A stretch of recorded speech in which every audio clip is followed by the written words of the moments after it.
Olá amigo, olá amiga, bem-vindo ao canal Professor Rodrigo Batista. Aqui juntos todos os dias estudamos a Palavra de Deus. Hoje é segunda-feira, dia 18 de agosto, nós finalmente estamos aqui na metade da lição, bem certinho na metade da lição da Escola Sabatina, que temos estudado diariamente aqui todos os dias, com o objetivo de termos mais relacionamento, mais comunhão com o nosso Senhor e Salvador, Jesus Cristo. Nossa lição desse trimestre fala sobre o livro do Êxodo. E continuando o nosso estudo de ontem, nós vimos que Deus preparou o seu povo para poder falar com eles. Deus preparou o Monte Sinai, desceu numa nuvem, separou o monte, pediu para que Moisés fizesse todos os preparativos, e mais do que isso, Deus falaria com o seu povo. Deus daria instruções pessoalmente ao povo de Israel. Somente duas pessoas podiam estar no monte, na presença de Deus: o sumo sacerdote, representante máximo da autoridade de Deus, e Moisés, que fazia ali o papel de juiz de Israel e representante do Senhor Jesus para o povo. Ele era o grande líder do povo do Senhor. E nesse momento, então, o povo via que algo especial estava acontecendo. As pessoas se prepararam, tomaram banho, colocaram vestes limpas, se abstiveram de alimentos, tiveram um jejum, um momento especial mesmo, para que a mente e o corpo estivessem bem claros, bem saudáveis, para que pudessem compreender a mensagem de Deus para as suas vidas.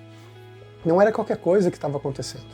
Era a maior autoridade do universo, o Rei dos Reis, o Senhor dos Senhores, o grande sonho da maioria de nós hoje, ouvir Deus. Só que Deus não podia simplesmente aparecer para o seu povo, como aconteceu no Novo Testamento com Jesus em pessoa como um de nós. Naquele momento, o povo de Israel tinha saído do Egito, uma casa de servidão.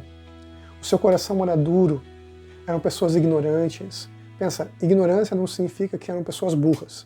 Não eram pessoas simplesmente largadas, eram pessoas que não tinham conhecimento. É nesse sentido. Todos nós somos ignorantes em algum ponto. E tudo bem, não tem problema. O importante é buscarmos conhecimento, melhorarmos a cada dia. E aquele povo era um povo de pessoas ignorantes, que tudo que conheciam sobre Deus eram palavras. Só que agora esse Deus que havia sido ensinado para eles através de seus pais, havia feito milagres, derrotado todo o sistema idolátrico do povo egípcio. Os deuses egípcios, que eram considerados tão poderosos, tão magníficos, soberanos e vencedores, haviam sido derrotados pelo poder de Deus. Tudo aconteceu de uma forma rápida, nós não sabemos biblicamente falando quanto tempo demorou, mas Deus foi impressionando ali e fazendo com que o povo hebreu entendesse que a divindade que eles adoravam, que eles seguiam, o Deus de Abraão, o Deus de Isaac, o Deus de Jacó, era superior a todos os deuses. Talvez no coração de muitos deles eles não conseguiam entender por que eles passaram por tanto tempo no Egito pela escravidão. Mas eles sabiam uma coisa, eles sabiam agora que estavam diante de uma divindade, e não é qualquer uma divindade que havia derrotado todos os deuses do Egito. Aberto o Mar Vermelho. Tudo bem que o Mar Vermelho não era um oceano, mas realmente é um lago bem grande, tanto que é chamado de mar, Mar Vermelho. Então Deus abre aquele mar, eles atravessam mais de 1 milhão de pessoas com todos os seus objetos, com animais, passam aquele mar. O exército egípcio é completamente massacrado por sua arrogância. Não foi simplesmente porque Deus desejou a morte deles, foi porque eles foram arrogantes e desafiaram o poder do Altíssimo. O Mar Vermelho abriu para o povo de Israel, não para os egípcios. Então Deus fechou o mar e derrotou os inimigos. Muitos egípcios ficaram impressionados com aquela história. Muitos viram os milagres de Deus e começaram a caminhar junto com o povo de Israel quando eles saíram do Egito.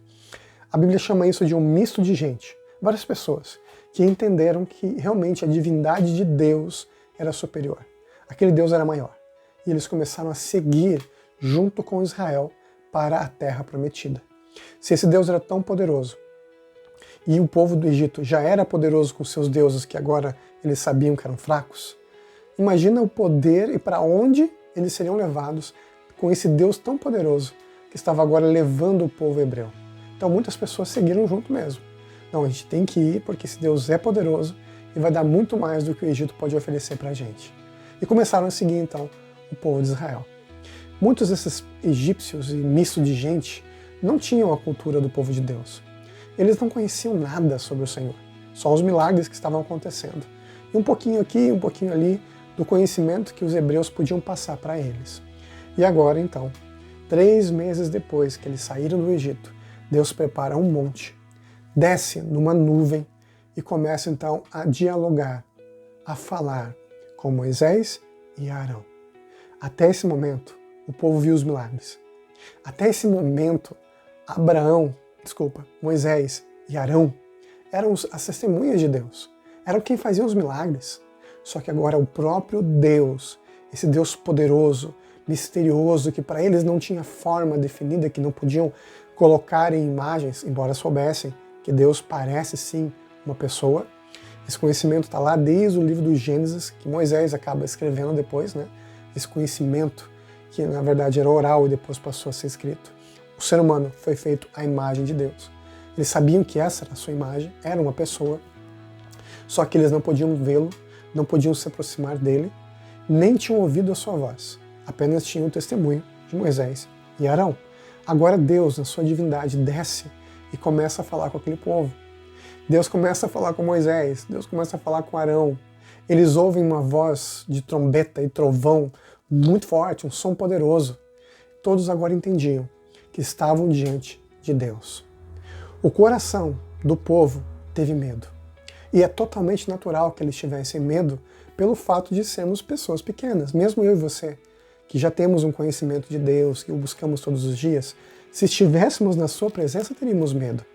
Isso é natural por causa do pecado no nosso coração. Adão, que conhecia Deus todos os dias, conversava com Deus, quando pecou contra o Senhor, o que a Bíblia fala no livro do Gênesis? Ele teve medo e se escondeu da presença de Deus. Deus, em pessoa, foi buscar o nosso querido Adão. E agora Deus, em pessoa, vem buscar o povo hebreu. O medo, ele é natural, mas o perfeito amor lança fora o medo. Deus havia dado muitos testemunhos para que o povo entendesse que ele desejava o bem daquele povo. E nós já vimos que durante todo o período o povo ali estava duvidando ainda das intenções de Deus. E diante disso, Deus então se apresenta e começa a conversar. Um dos meus maiores sonhos é ouvir a voz de Jesus, estar na sua presença. Mas para estar na presença de Deus, a Bíblia deixa claro, eu tenho que me preparar todos os dias. Eu tenho que buscá-lo, tenho que adorá-lo, tenho que me comprometer com Ele, tenho que mudar os meus pensamentos, mudar o meu comportamento de forma gradual com a presença de Deus na minha vida. Entender a sua santidade, buscá-lo com amor e assim ser recebido pelo Senhor, porque na verdade não sou eu que estou buscando Jesus. Não é você que está aí ouvindo essa mensagem que está buscando Jesus. É Jesus que a cada instante busca você e a mim para estarmos na sua presença. Peço a você que nesse momento, se puder, abra sua Bíblia no livro do Êxodo, no capítulo 19, que é o capítulo que nós vimos ontem, e vamos voltar a ver uns versinhos ainda no dia de hoje. Êxodo capítulo 19, verso 25. Diz assim: Desceu, pois, Moisés ao povo e lhe disse tudo isso.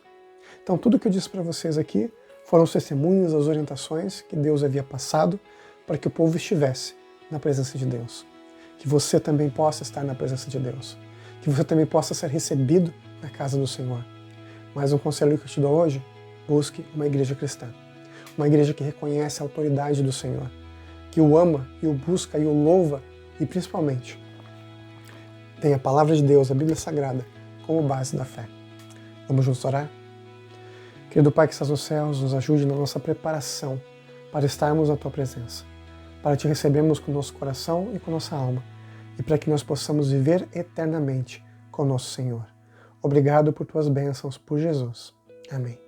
Nunca se esqueça, meu amigo e minha amiga, nessa vida é você e Deus. Você nunca está sozinho. Até amanhã. Tchau, tchau.